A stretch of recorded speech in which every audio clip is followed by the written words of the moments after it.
பேச்சுவார்த்தை இல்ல, கூட்டணி அமைந்த போதே கையெழுத்திடப்பட்டு உறுதி செய்யப்பட்டதுதான் ராஜ்யசபா. தேமுதிகவுக்கு கடந்த கூட்டணி எப்ப ராஜ்யசபா அதெல்லாம் உரிய நேரத்தில், அதாவது இந்த கூட்டணி இதெல்லாம் விட்டுருங்க.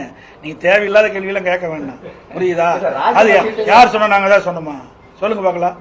நான் ஏதாவது சொன்னோமா? யாரும் சொல்ற கேள்வி எங்களை கேட்காதீங்க சார். நாங்க ஏதாவது வெளிப்பட்டணுமா?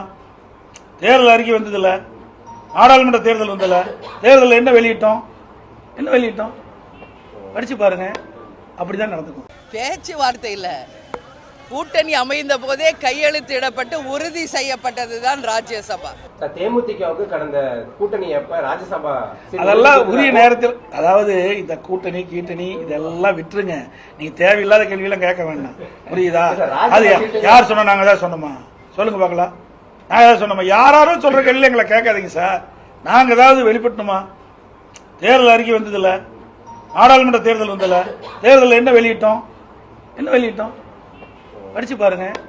அப்படிதான் நடந்துக்கும். பேச்சுவார்த்தை இல்ல, கூட்டணி அமைந்த போதே கையெழுத்திடப்பட்டு உறுதி செய்யப்பட்டதுதான் ராஜ்யசபா.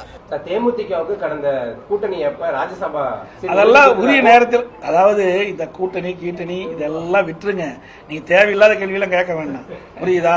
அது யார் சொன்னா? நாங்க தான் சொன்னோமா? சொல்லுங்க பார்க்கலாம். நான் ஏதாவது சொன்னோமா? யாரும் சொல்ற கேள்வி எங்களை கேட்காதீங்க சார். நாங்க ஏதாவது வெளிப்பட்டணுமா? தேர்தல் அறிக்கை வந்ததில்ல, நாடாளுமன்ற தேர்தல் வந்ததில்ல. தேர்தலில் என்ன வெளியிட்டோம்